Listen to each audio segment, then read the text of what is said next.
Hello welcome to Kirik పోడ్ channel. So present మన ఛానల్కి వచ్చేసి 980 సబ్స్క్రైబర్స్ ఉన్నారండి. జస్ట్ 20 మెంబర్స్ సబ్స్క్రైబర్ అయితే కనుక 1000 సబ్స్క్రైబర్స్ కంప్లీట్ అవుతారు. సో ప్లీజ్ ఈ వీడియో చూస్తున్న వాళ్ళు ఎవరైనా మన ఛానల్ సబ్స్క్రైబ్ చేసుకోకుంటే సో ప్లీజ్ దయచేసి మన ఛానల్ సబ్స్క్రైబ్ చేసుకోండి. ఐ హోప్ ఈ వీడియో ద్వారా 1000 సబ్స్క్రైబర్స్ కంప్లీట్ అవుతుందని నేను అనుకుంటున్నా. సో ప్లీజ్ దయచేసి సబ్స్క్రైబ్ చేసుకోండి. ఇక వీడియోలోకి వెళ్ళిపోతే ఈరోజు జరిగే 2 టాస్కుల్లో కూడా ఫస్ట్ టాస్క్లో రోహిణి గారు, అలాగే సెకండ్ టాస్క్లో విష్ణుప్రియ గారు గెలిచారు.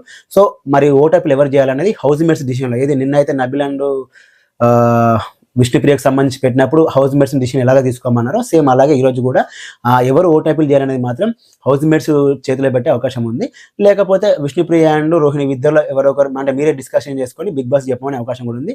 లాస్ట్ టైం కూడా విష్ణుప్రియ రోహిణి విషయంలో స్టాండ్ తీసుకుంది. అంటే నువ్వు ఫస్ట్ టైం నామినేషన్కి వచ్చావు కదా, సో నువ్వే ఆడని చెప్పి చెప్పింది. కాబట్టి ఈసారి రోహిణి కొంచెం ఆ కన్సర్న్ చూపిస్తే కనుక విష్ణుప్రియకు ఓటైపులు చేసుకునే అవకాశం ఉంది. ఈవెన్ హౌస్ మేట్స్ కూడా మెజారిటీగా అయితే విష్ణుప్రియనే ఓటైపులకి చేసుకోమని చెప్పే అవకాశం కూడా ఉందని నేను అనుకుంటున్నా. సో చూడాలి. అండ్ ఇక ఓటింగ్ విషయానికి వస్తే లిస్ట్లో ఉంది రోహిణి గారు అండ్ విష్ణుప్రియ గారు. As of now maybe change కూడా అవ్వచ్చు టాస్క్లు అయిపోయిన తర్వాత. యాజ్ ఆఫ్ నౌ అయితే వీళ్ళిద్దరే ఉన్నారు. మరి వీళ్ళిద్దరిలో ఎవరు ఎలిమినేట్ అవుతారంటే బిగ్ బాస్ నాకు తెలిసి రోహిణి కోసం విష్ణుప్రియని బలి చేస్తారేమో నేను అనుకుంటున్నా. మరి బట్ చూడాలి. ఎందుకంటే ఇవన్నీ చూస్తుంటే నాకు ఏమనిపిస్తుంది అంటే వైల్డ్ కార్డు వాళ్ళని అట్లీస్ట్ ముగ్గురినైనా టికెట్ టు ఫినాలే వీక్లో ఉంచాలని అనుకుంటున్నాడేమో అని నాకు అనిపిస్తుంది. బయాస్డ్ బిగ్ బాస్ నాకు తెలిసి ఈ సీజన్లో అయితే. కాకపోతే ఏంటంటే నా వరకు అయితే డిజర్వ్ కంటెస్టెంట్ ఎవరు అంటే ఖచ్చితంగా అది విష్ణుప్రియ. ఫస్ట్ నుంచి ఇప్పటి వరకు విష్ణుప్రియ హౌస్లో ఉంది అండ్ తన జెన్యున్గా ఉంది, తన పర్సనాలిటీ చూపిస్తుంది. అలాగే సిచ్యువేషన్స్ వచ్చినప్పుడు స్టాండ్ తీసుకుంటుంది. ఎస్పెషల్లీ మొన్న నామినేషన్ టైంలో నిఖిల్ కోసం తన స్టాండ్ తీసుకుంది నెక్స్ట్ లెవెల్ అన్నట్టు. ఆ రోజు గౌతమ్ వేసిన బ్లేమ్ అప్పుడు నిర్భయంగా నిష్పాక్షపాతంగా పర్ఫెక్ట్గా చెప్పింది విష్ణుప్రియ. సో విష్ణుప్రియ లాంటి కంటెస్టెంట్ ఉండడం అనేది డిజర్వ్ అని నేను అనుకుంటున్నాను కంపారిటివ్లీ రోహిణి గారు.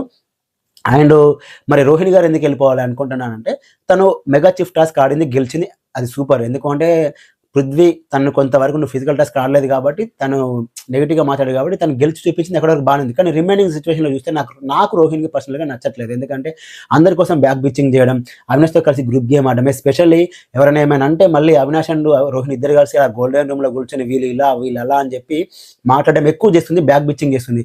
ఎవరైనా ఇష్యూ అయిన తర్వాత వాళ్ళిద్దరు వెళ్ళి మళ్ళీ మాట్లాడుకుంటే వాళ్ళు ఎలా అలా మాట్లాడుకుంటారు అని చెప్పడం నాకు ఎంత నచ్చట్లేదు. తన way of behaviour, way of talking పర్సనల్గా నాకు నచ్చట్లేదు. నాకు నచ్చినంత మాత్రం మీకు నచ్చలేం కాదు. నా ఒపీనియన్ ప్రకారం అయితే తను అన్డిజర్వ్ అని నేను అనుకుంటున్నా కాబట్టి తను ఎలిమినేట్ అయితే అనుకుంటున్నాను. సో బిగ్ బాస్ మరి ఇక్కడ ఏం పాలిటిక్స్ చేస్తారో చూడాలి. సో విష్ణుప్రియ ఫ్యాన్స్ ఎలా ఉంటే గట్టిగా ఓట్లు వేసుకోండి. పృథ్వీ ఫ్యాన్స్ ఎలాగ ఉన్నారు కాబట్టి మీరు కూడా కొంచెం మీకు నచ్చితే కనుక విష్ణుప్రియకి ఓట్లు వేసుకోండి. తను టూ గుడ్ పర్సన్ అని నేను అనుకుంటున్నా హౌస్లో. సో మీరేమనుకుంటారో కామెంట్ చేయండి. అండ్ నెక్స్ట్ వచ్చేసి ఈ నిఖిల్కి ఆ కాలుకు కొంచెం ఎక్కువ హెవీగా పెయిన్ ఉంటుందని, అది ఇంకొంచెం బ్లీడ్ అవుతుందని తెలిసింది. సో టాస్కులు పెద్దగా ఆడకపోవచ్చు అని కూడా అంటున్నారు. అంటే బజ్ వచ్చింది, అది ఎంత నిజమో తెలియదు, బజ్ అయితే ఉంది. ఇక నుంచి టాస్కులు ఆడకూడదని చెప్పాడని కూడా తెలిసింది బిగ్ బాస్. అంటే డాక్టర్ చూపిస్తే రన్ చేయకూడదు, టాస్కులు ఆడకపోవడమే బెటర్ అని చెప్పారని తెలిసింది. సో అది ఎంతవరకు నిజం అనేది మనం ఎపిసోడ్ టెలికాస్ట్ అయితే చూడాలి.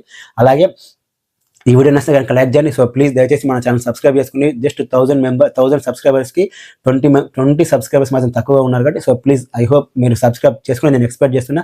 ఈ వీడియో కనుక లైక్ చేయండి, అలాగే మన ఛానల్ సబ్స్క్రైబ్ చేసుకుని. Thanks for watching.